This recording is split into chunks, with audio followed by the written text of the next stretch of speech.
Good to see you. Good to see you, boy. I was just reading the Wall Street Journal, and Trump, he's saying he's being lynched. Are y'all ready for the truth, the whole truth, and nothing but the butt naked truth? I must not know what lynching means. We're going to explore that and other things. I'm concerned. But buckle up. We're getting ready to get after the truth, the whole truth, and nothing but the butt naked truth. This is not a test. If you listen to this program, you're going to get the truth, the whole truth, and nothing but the butt naked truth. This program is X-rated. You ready? You want answers? I think I'm entitled. You want answers? I want the truth! You can't handle the truth! You are now tuned into the world's most honest talk show host, the Elder Moja Ajabu. For those who don't know, this is Elder Moja Ajabu, your host for After Naked Truth. This program is dedicated to stripping the clothes off of well-dressed lies. And there's a bunch of well-dressed lies running around here. So if you can't stand the truth, the whole truth, and nothing but the butt naked truth, I would suggest that you situate yourself elsewhere, because you are listening to the most truthful talk show host in the business. Unbought, unbossed, and unafraid of the truth, the whole truth, and nothing but the butt naked truth. What about you? As y'all saw as I was coming on, I was reading the Wall Street Journal. This is the Wednesday edition, October 23rd, 2019.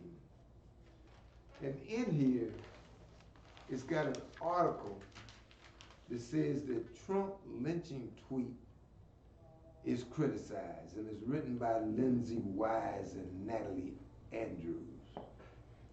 It says, from Washington, D.C., a tweet by President Trump comparing the U.S. House impeachment inquiry to a lynching became the latest test for Republicans as GOP, Grand Old Party lawmakers, seeking to criticize Democrats over the probe instead found themselves again on defense because of the president's rhetoric. Now, I thought I knew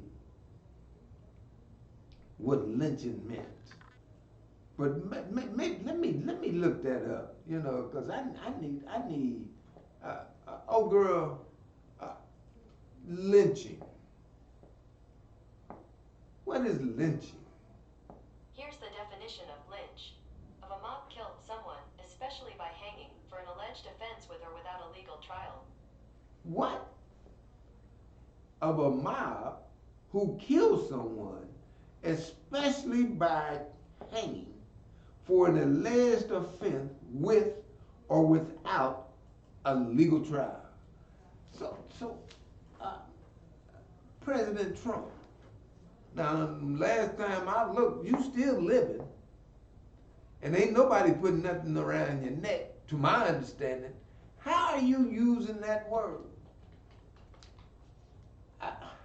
Especially with the history of people of African descent that was brought to this country and enslaved.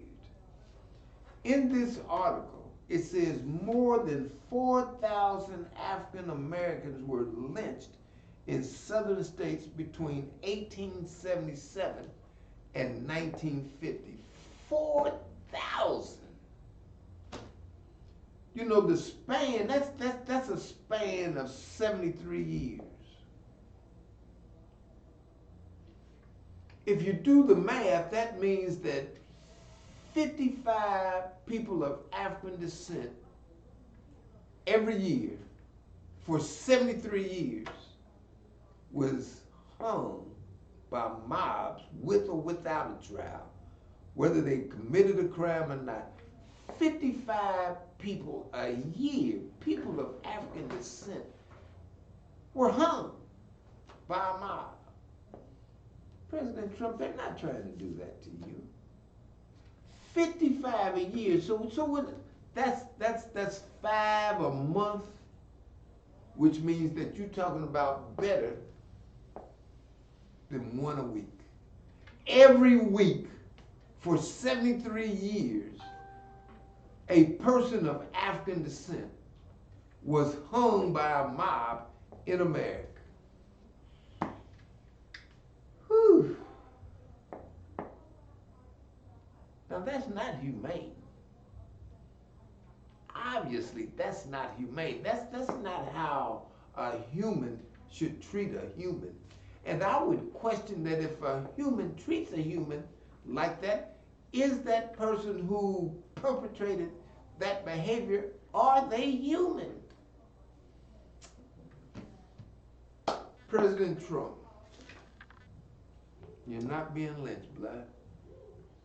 Now they after you, but they ain't lynching you. And then Lindsey Graham had the nerve to agree that yeah, the Democrats are trying to lynch the president.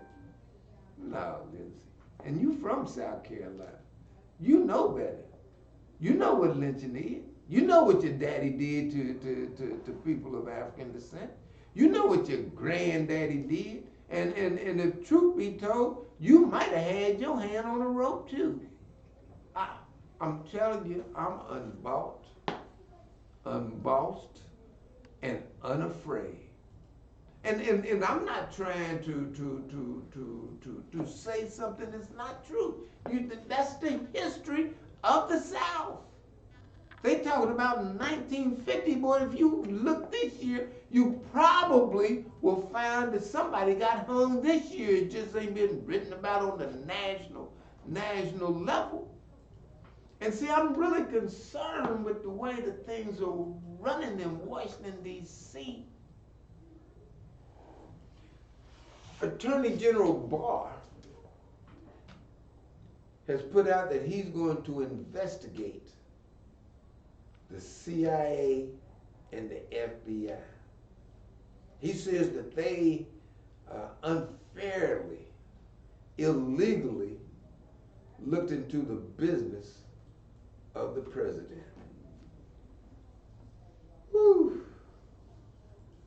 Now, you know, the CIA and the FBI, all of them train killers. Now, all of them ain't killers, but all of them train killers. Just like when you go into the military, everybody is trained to kill. But sometimes it's some people's job to kill. When you talk about the military, the 101, their job is to kill. Or the big red one, you know, that's their job. When you Fort Bragg or the 101 that's there in Georgia, they are trained killers. That's their job to kill. When you talk about Fort Leonard Wood, where you go in, you get trained for transportation, even though you've been trained as a killer, your job is to drive a vehicle. Or if you go to another post and you're a cook, even though you've been trained to kill, your job is to cook, or quartermaster, what have you. Attorney General Barr, there are people in the CIA and the FBI whose job it is to kill. And he's stirring up that nest, and I'm very concerned. I mean, I'm very concerned. He's stirring up that nest. Are they going to come after the president? Are they going to come after him? And see, when you look at Attorney General Barr, or you look at the president, they have access to kill us. They can tell certain people legally, I need for you to go over here and kill that person. That's what happened to Epstein. They don't want to say that, but that's what happened to him. They gave him 2 days. Went in, choked him, and told him, look, man, get your affairs in order. You know too much.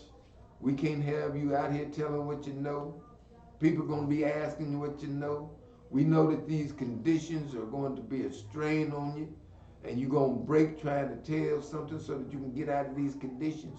We can't have you telling these conditions.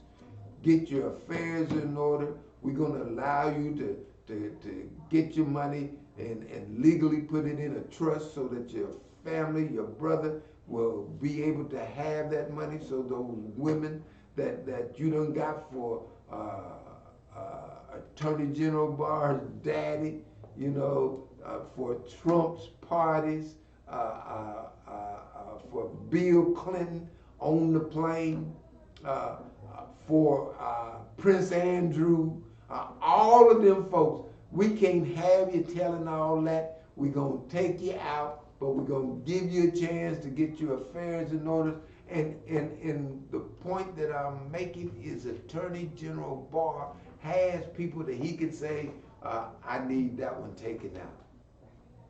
And that one will be taken out. Well, now you got the CIA and the FBI who have people that have that same capability, that are trained, that is their job, and now he's stirring up the pot with them because he's saying that they don't win after the president, and the president has people that he can see in and say, oh, I need this with this.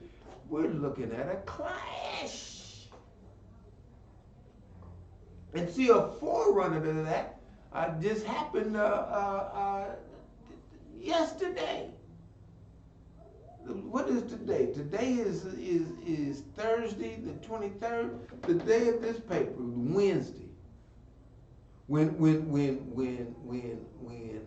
Scalise, the ranking member of the House, took 20 or 30 people into the secret meeting, into the secure meeting that Adam Schiff was having with one of the Justice Department people who was subpoenaed to come and testify about the impeachment inquiry. He took them up in there and they invaded the meeting. We're looking at a clash. They can't do it on paper. They can't do it legally. They can't do it with subpoenas. So now they're talking about acting out physically. We saw it at the House of Representatives yesterday. And now it's going to escalate. I predict that it's going to escalate because Attorney General Barr is going after the CIA and the FBI. You think that they're going to let that go quietly? This country is a mess. I'm telling you, you're listening to the most truthful talk show host in the business. And I'm trying to be like Paul Revere and say, doo-doo is coming. Can I say this? Yeah, I'm going to say this. Shit's on the way. Y'all got to get up and hear what I'm saying. I mean, you can smell it. Don't ignore it. It's on the way. And when you smell it, and when you see it, say, well, now the Jabu said it. A Jabu told the butt-naked truth. Whew. Let me leave that where that is for right now and go local. Y'all know that there's a mayor's race going on here in Indianapolis. You got Jim Merritt going against Joe Hogsett. And I proudly say that the black community, different aspects, different facets of the black community has come together to say that, look, it's either one of y'all want to be the mayor, you got to have the votes from the people of African descent, the communities of people of African descent, and if you want those votes, you better have a black agenda. Now, initially, Joe Hogsett was asked, do you have a black agenda? And he said, no, I have an agenda that covers everybody. But the pressure was put on him to whereas this past week he come out, you misinterpreted what I said. I do have a black agenda. See, you got to understand in Indianapolis that nobody can be mayor without a good percentage of people of African descent voting for them. The Democrats need more than the Republicans. The Democrats, in order to win, need about 90% of our vote. In fact, they need better than 90%. They need about 95%. The Republicans, they say if they can get 10%, if they can, sure enough, 15%, they're guaranteed to win. So it is the black vote that actually determines who will sit on the 25th floor of the city-county building. One of the issues that's being pushed by the organizations that have come together to push a black agenda in this race is that there is a city ordinance, I think it's 202-241, that says that the city must do at least 15% of its business with businesses owned by people of African descent.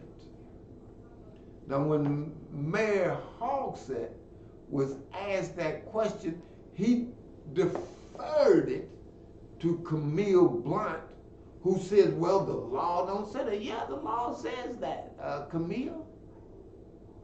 And see, she said, well, the law don't say that. The law says that we have to use that as a goal. No, the law says that you're supposed to meet that at least. You're supposed to do at least 15% of your business with businesses owned by people of African descent. That's what the law says.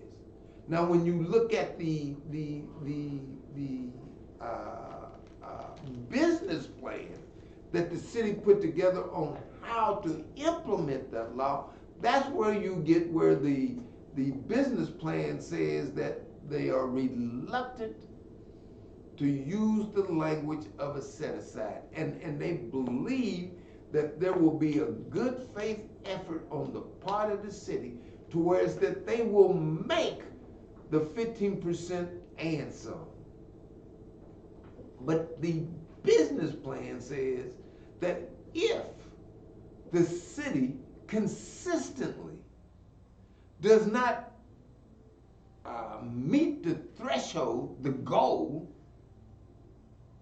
of 15%, at least 15%, 15% is the floor, then the city should go back and reevaluate the law, reconsider the law, and look at making the law's language be a set-aside. What's the difference between a set-aside and a goal?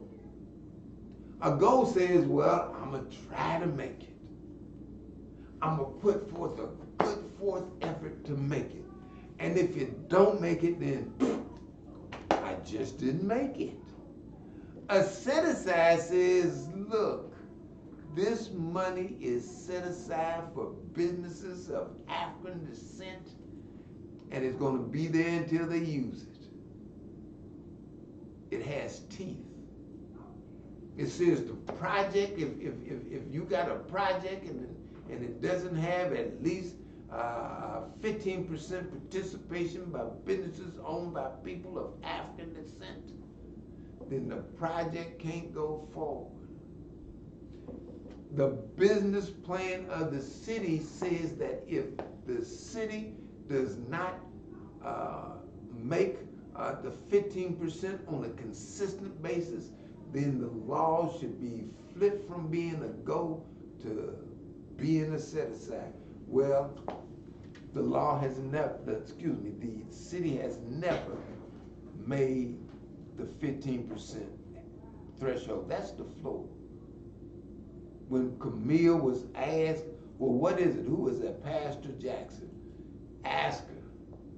Well, what is it now? She says, oh, it's about 8.5%. And that's up, it's normally been around 6%. And she agreed that the 8.5% was low. 8.5% is about half, just a little bit better than half of what the law says that they ought to be doing. When she was asked, what are the numbers of that 8.5% represent? She says, oh, I don't know. I don't have those numbers with me. I can't find out what's going on. You know, what is the law?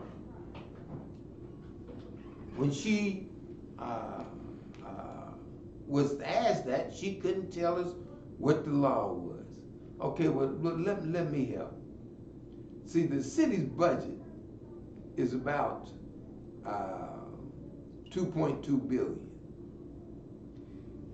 If you take 2.2 billion and take 15% of 2.2 billion, 15% of 2.2 billion is about $330 million.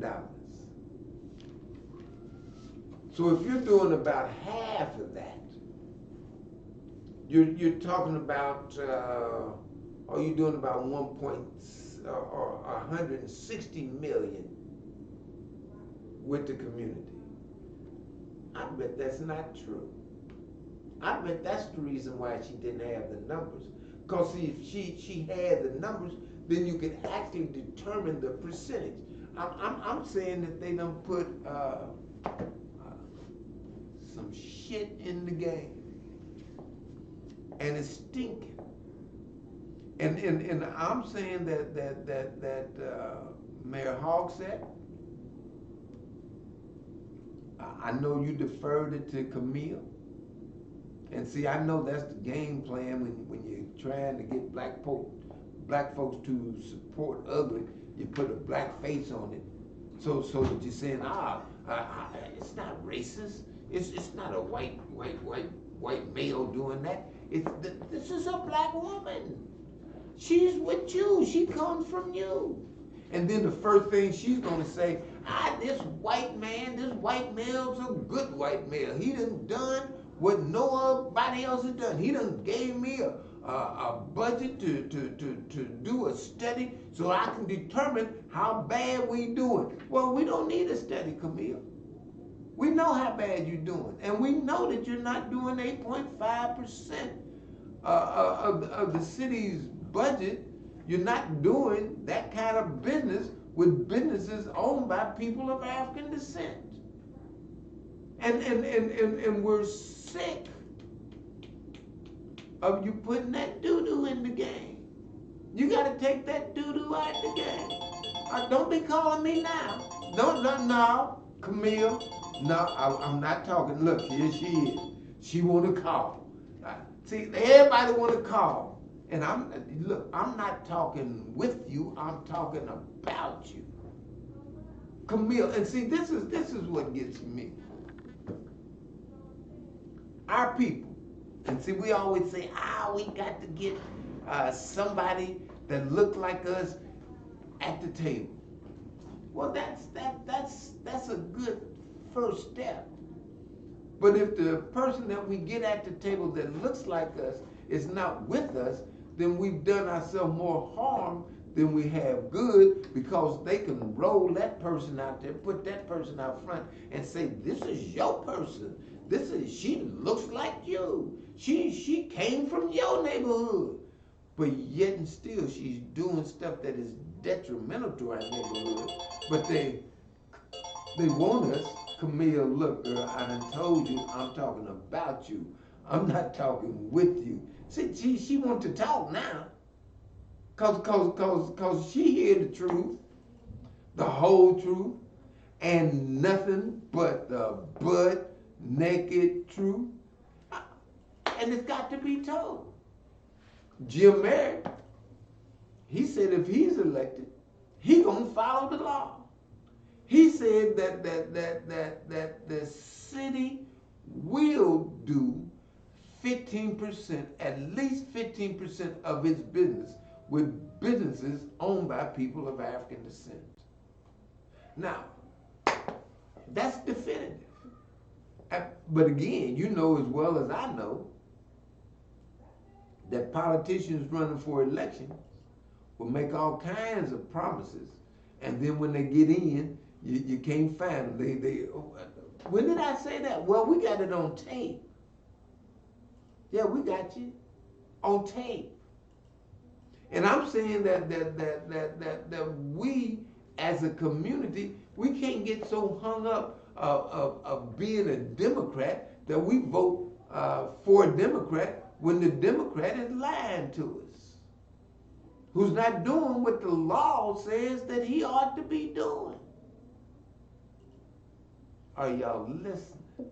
I'm telling you, I'm unbossed and unafraid of the truth, the whole truth, and nothing but the butt naked truth. See, traditionally, Democrats have been able to lie to us, tell us that they gonna do something, don't do it, and still not have to worry about not getting our vote because I'm Democrat. No.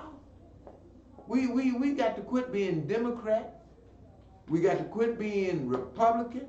We got to start being children of a God that chose us. That means that we wouldn't right. And that not right meaning Republican, but right meaning with the Father. It's time for us to quit playing politics with a just reality and play what's right. We need to play not the price is right, but the situation is right. And we need to stand with people, black or white, when they right. But we got to stand with us. And if our people, Camille, are not telling us the truth, Camille, then we should not stand with you, and you're not right. There's been people with the gay community who wants to be a part of the black agenda. And they have not been denied the opportunity to do that. When we was over at Galilee Church,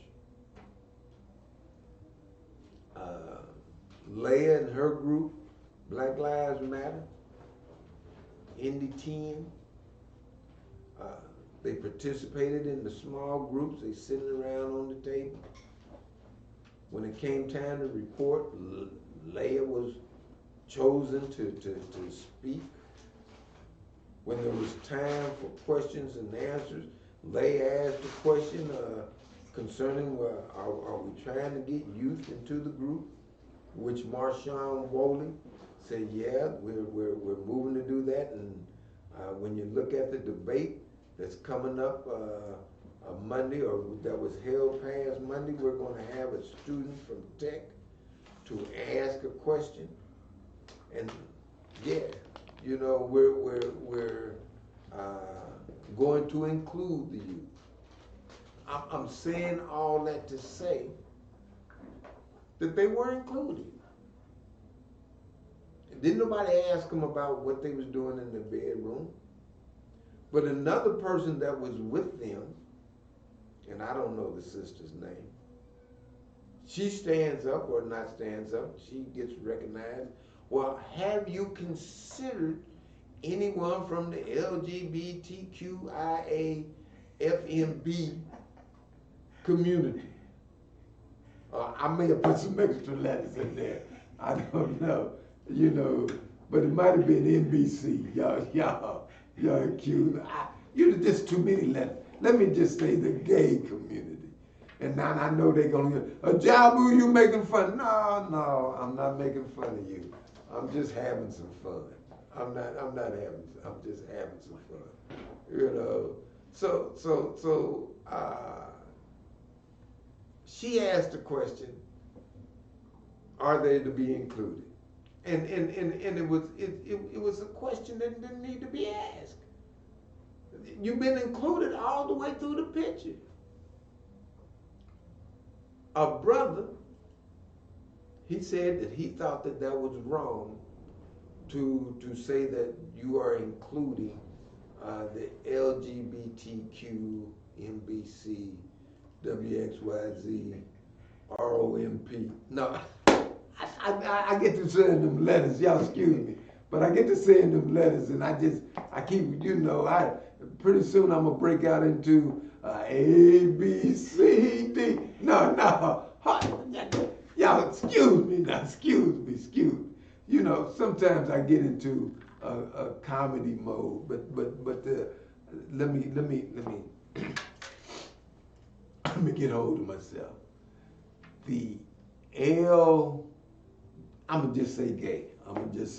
The gay community, you know, they want to know, and they were not satisfied. And the brother says, well, when you start doing these subsets, then you diffuse, you make weaker the black agenda. I would agree.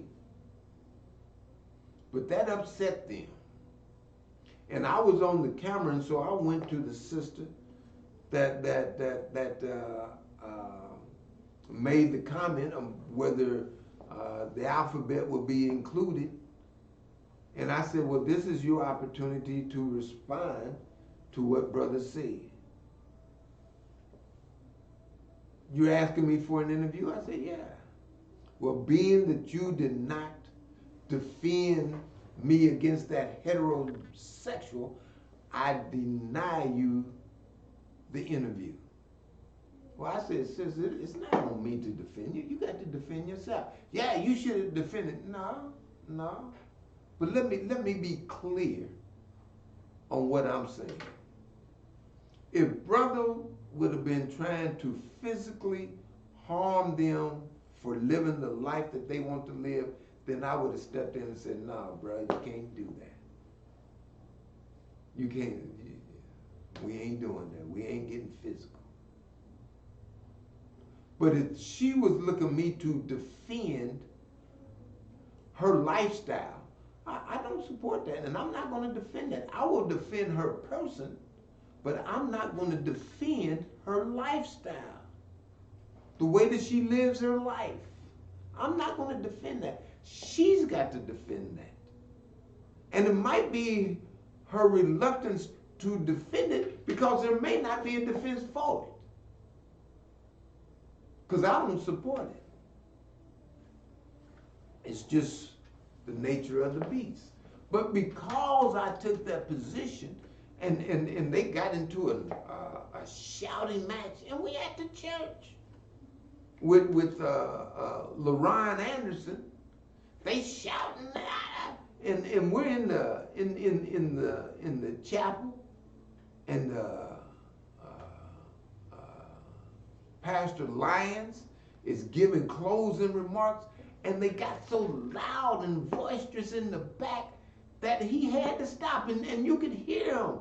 They was shouting them F-bombs and them MF bombs, F this and MF that, and I said, F, what the? I asked Pastor Lance, I said, man, you want me to go back in and address that? He said, yeah, address that. And so I went back there and I told them, I said, Ryan, you go that way, which he did. I said, LGBTQTY, y'all need to go this way.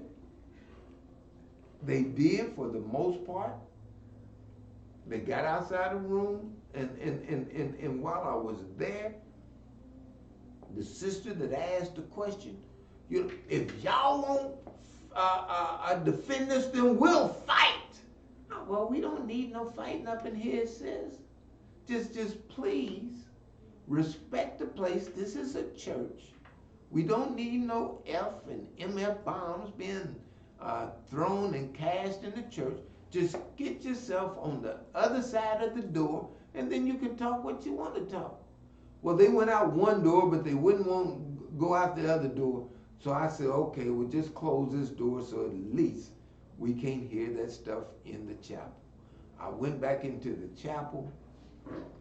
Pastor Gurton was praying the benediction, and everybody was going to leave.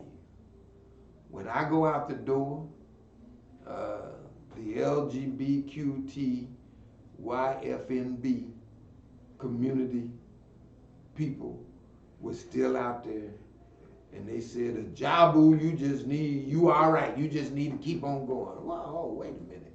How y'all gonna tell me where I need to be? And in the process of the conversation, the old girl who said that,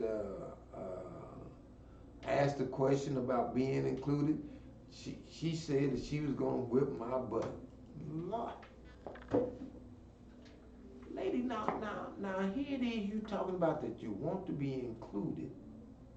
I'm telling you that I will defend your person if somebody is trying to hurt you.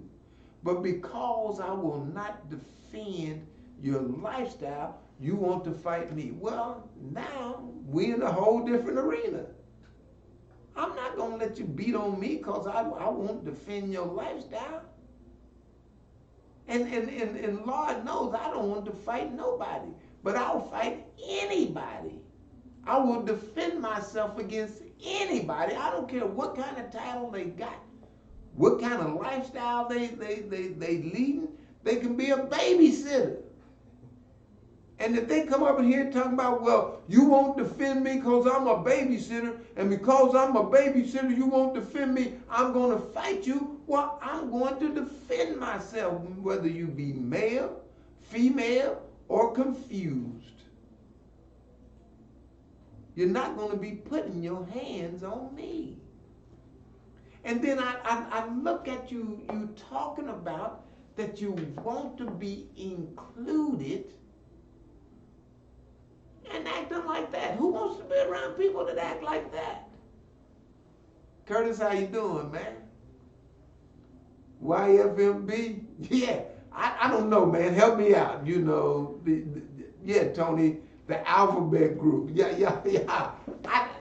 You know, and I don't mean no harm. You know, but I know it's some letters. And so I want to make sure that I get them all. So A, B, C, D, E, F, G.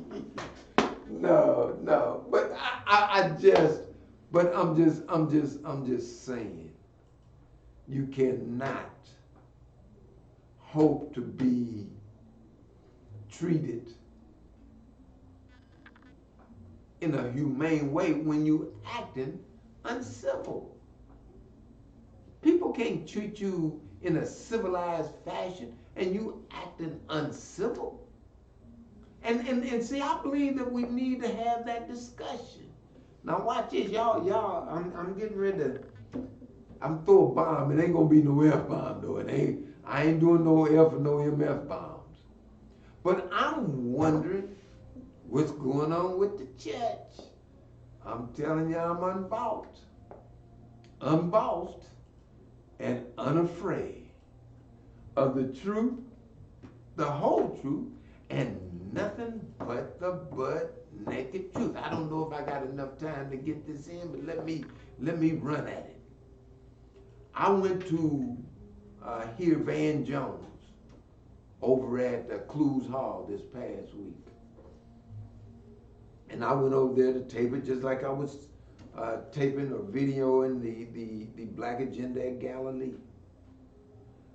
As I'm reading the program, I find out that the president of the Interdenominational CTS, Christian Theological Center, over there on Butler, that he's on the program. And you know, that makes him the head of the Christian church. As I'm reading his bio, I mean, it's pretty impressive. He's taught here and he's worked there. And then down at the bottom, it says that he's married to John Hickenbottom III. I said, now that ain't the guy's name. Now, excuse me, I don't know. See, just like I don't know the letters, I don't know his name.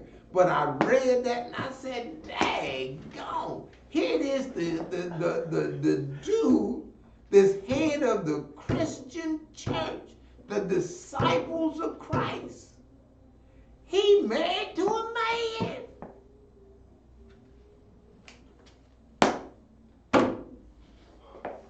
Where's the Bible in that? I mean, and I ain't, you know, I have a master's degree in divinity. And I know that it states clearly that a man is not to lay with a man as he lays with a woman. Christian church, what y'all doing? See now, I see that y'all have installed a female as the pastor of Light of the World, probably the most influential church of people of African descent in that denomination. And I can remember when there was an ordination that one of the professors, Rufus Thomas, I think is his name, came to give the people a charge, and he was charging them with championing the homosexual agenda. And when he got through, and this was at Light of the World Church, Bishop Benjamin came up and said, no, that's not biblically sound, and you should have talked to me before you put that kind of charge out here on these people, because you're charging them with doing something that's outside the Bible. Yeah, that's something that'll make you say, this assignment is to disrupt black liberation. I think you're right. I think it's a test. See, because if and see, it's what would I say? Challenging. Because being a biblical scholar, like I tell you, I got a degree in divinity and have studied the Bible in-depthly. And I know, as everybody that else knows, that the Bible has been tampered with. And I can see the God that I serve, I can't see him saying that a woman is lesser than a human because she was born a woman. I think there's something wrong with that. See, she is not the same as a man, but she's surely equal. And there's things that a woman can do that a man can't do. And Lord, I'm glad that's the case. Because I don't want to be trying to have no baby. Shoot. Thank you, Father. I'm glad you put that responsibility on her. But when you talk about a man treating a man as if she is a woman, then I don't think the Bible has been tampered with that far. There's an issue there. And Paula, this is I think the disciples of Christ, the Christian church, is doing a study to find out how people of African descent will respond to the feminization of the church. They got a sister, and they tell me that the sister, she brings the word very well. I mean, but that's not the Bible. Oh Lord. Now the disciples of Christ want to call me. I'm telling you, I'm talking about you. I'm not talking to you. But I want to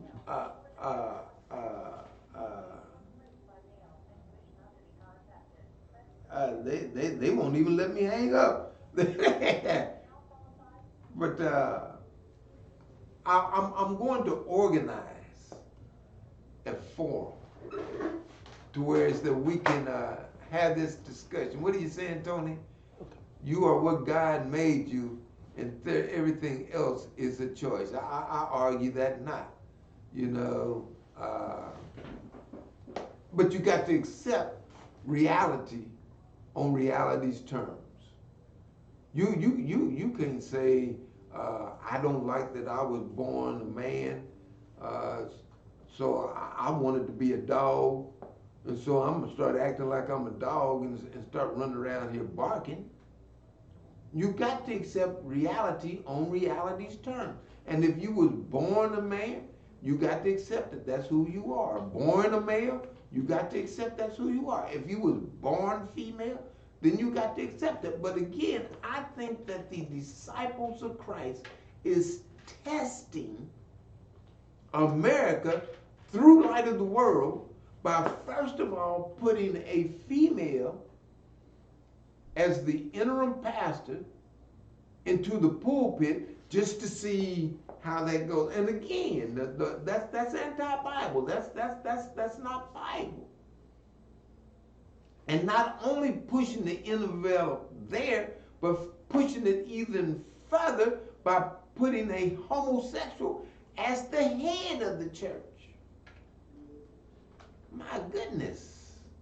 So we're going to organize a forum, and stay tuned, because we're working with the religion department at one of the universities here, and we're going to discuss this. Where is the Bible, the church, and homosexuality? You've been listening to Elder Umoja Ajabu, your host for After Naked Truth. He is the most truthful talk show host in the business. Unbought, unbossed, and unafraid of the truth, the whole truth, and nothing but the butt naked truth. You know I don't have but one question for you. You ready? This is not a test. If you listen to this program, you're gonna get the truth, the whole truth, and nothing but the butt naked truth. This program is X-rated. You ready? You want answers? I think I'm entitled. You want answers? I want the truth. You can't handle the truth. You You're now tuned in to the world's most honest talk show host, the Elder Moja Ajabu.